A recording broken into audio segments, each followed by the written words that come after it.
Glória a Deus, que a graça e a paz de nosso Senhor Jesus seja contigo, que o amor, a misericórdia dele esteja reinando na tua casa, no teu trabalho, que ele esteja abençoando a tua família.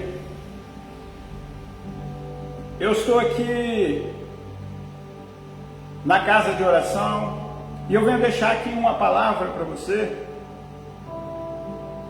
uma palavra do Senhor, a qual ele colocou em meu coração aqui, e eu quero estar compartilhando com o Senhor, com a senhora, aqui no livro de Mateus,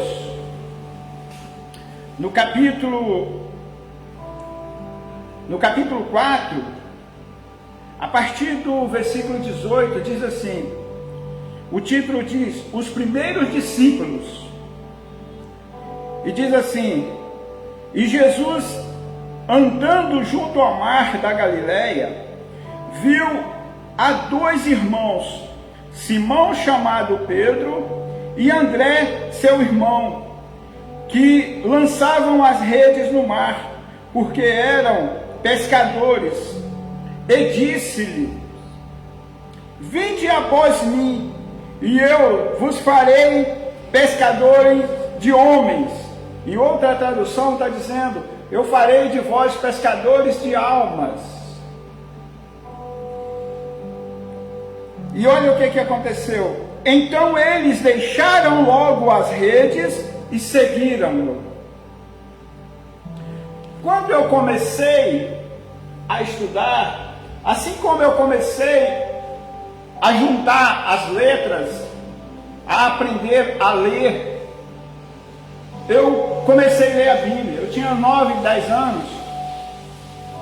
Quando eu tinha uns 16 anos, eu comecei a frequentar a igreja católica, eu ajudava na igreja e lia a Bíblia sempre.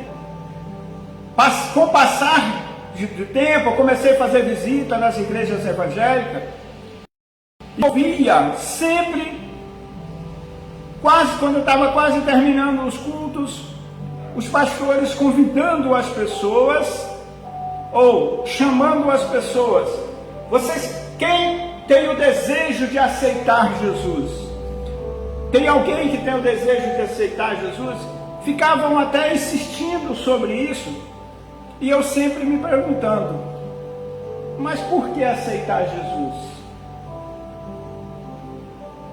Porque eu nunca me achei que essa palavra, eu particularmente, nunca achei que essa palavra aceitar se caberia a quem entregou a vida por mim, por você, sabendo ele, Jesus, sabendo que nós não merecíamos, que nós somos falhos, somos fracos, somos pecadores, e mesmo assim ele fez isso por nós. E por que eu vou aceitar Jesus? E hoje, eu digo ao Senhor, à senhora, a mim também, nós não fomos chamados para aceitar Jesus. O seu chamado foi para seguir Jesus. Aceitar, quando alguém chega na sua casa, ou você chega na casa de alguém, você aceita um copo de água, você aceita um café, você aceita um suco, um refrigerante, e isso é aceitar. Olha, é o seu aniversário, eu trouxe um presente para você, você aceita? Você pode aceitar ou não aceitar. Mas Jesus, nós não fomos chamados para aceitar, nós fomos chamados para seguir. É diferente. Aceitar ou seguir. Seguir é você imitar, fazer as mesmas coisas, praticar o mesmo que ele praticou. Ele era humilde, ele era sincero, ele não mentia, ele não idolatrava a homens nenhum. O propósito dele é falar de arrependimento, de mudança de vida, de transformação, de querer alcançar as boas novas de Deus. E é isso que nós temos que continuar fazendo, que temos que continuar praticando, relevando a palavra de Deus.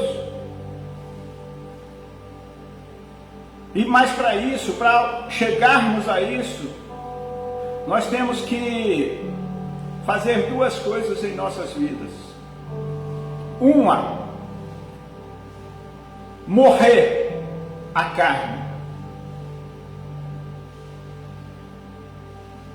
A outra é querer alcançar a salvação.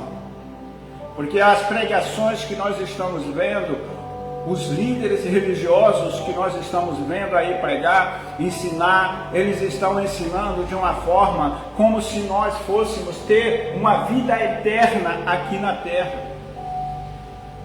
Hoje, o que mais nós escutamos falar é direita, esquerda. E aí, você apoia quem é direita ou esquerda? Eu acho que teria que ter um ambidestro aí no meio também para ficar legal, para a gente ser 3, não só 2. Porque você não tem opção. Se você não apoiar aquilo que eles querem, você está errado. Eu acho que se Deus nos deu um livre-arbítrio, por que eu devo julgar alguém? Se Jesus, que tinha como homem, ele tinha o poder nos céus e na terra para fazer aquilo que ele queria, e ele não fez porque ele tinha um propósito, e o propósito dele é nos ensinar como se chegar a Deus, e ele fez. Então por que eu vou estar julgando os outros? Por que eu não vou estar fazendo da mesma forma que ele fez, que é levar a palavra de Deus, que é estar ensinando a que desejam ouvir, que desejam receber a graça a qual ele nos deu? O sacrifício dele, infelizmente, para muitos de nossos líderes, o sacrifício que ele fez será em vão. Porque não querem aceitar aquilo que ele fez, o sacrifício que ele fez por mim, por você. Mas nós devemos ter o pensamento de que o chamado dele é para salvação. E se o chamado dele é para salvação, vamos estar buscando pela nossa, mas também orientando aqueles que não têm ainda Jesus em seu coração, que não têm ainda a sabedoria para se achegar a Cristo. Vamos estar orientando a eles também, para eles se achegarem.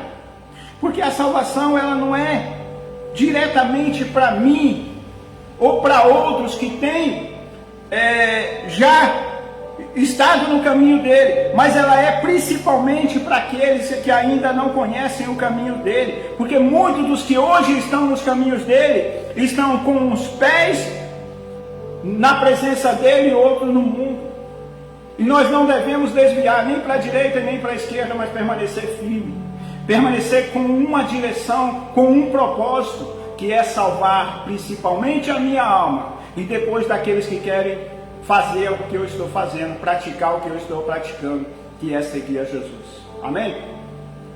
E no livro de Mateus, também diz a mesma coisa. Mateus era um homem, provavelmente um homem muito conhecido ali na sua região, na sua cidade, pois ele era um funcionário público, ele era um funcionário do governo, né? Hoje seria um funcionário do governo, que ele era um cobrador de imposto. E ele estava ali sentado na alfândega, sentado ali em sua mesa, e Jesus passou por ele e diz, Mateus 9, capítulo 9, versículo 9, partindo Jesus dali, viu um homem chamado Mateus, sentado na coletoria, e disse-lhe, segue-me. Ele se levantou e o seguiu. E esse é o nosso propósito, esse é o meu, é o seu chamado. É largar o passado para lá e seguir a Cristo. Aquilo que nós vivemos ontem não é algo que pertence a nós mais hoje. Aquilo que vivemos ontem ficou no passado. Hoje nós temos a oportunidade de ser melhor do que fomos ontem, e cada dia mais. Mas para isso nós devemos esquecer o passado e viver o chamado de Cristo. E eu quero fazer uma oração junto com você que se encontra aí do outro lado, ou que vai ouvir mais tarde essas palavras. Pai querido, Pai maravilhoso, nesse momento, meu Pai, eu entro em Tua presença para clamar a Tua misericórdia sobre a vida dessa pessoa que se encontra do outro lado, Pai, dessa tela, que está ouvindo, Pai, essas palavras, Pai. Não são palavras minhas, mas sim do Senhor. Que essas palavras venham a ser para o seu crescimento espiritual. Que essas palavras, Pai, venham entrar no coração dela e mudar, Pai, aquilo, Pai, aonde ela tem se deslocado da Tua presença, desviado dos Teus caminhos, que venha ser, Pai, para um conserto, para um renovo espiritual da vida dela, Pai. Venha cuidar, Pai, dos seus familiares, venha abençoar os seus trabalhos, Pai. Venha guardar a cada um deles, Pai, na Tua presença. Eu entrego a vida deles, Pai, e os abençoo, em nome do Pai, do Filho e do Espírito Santo.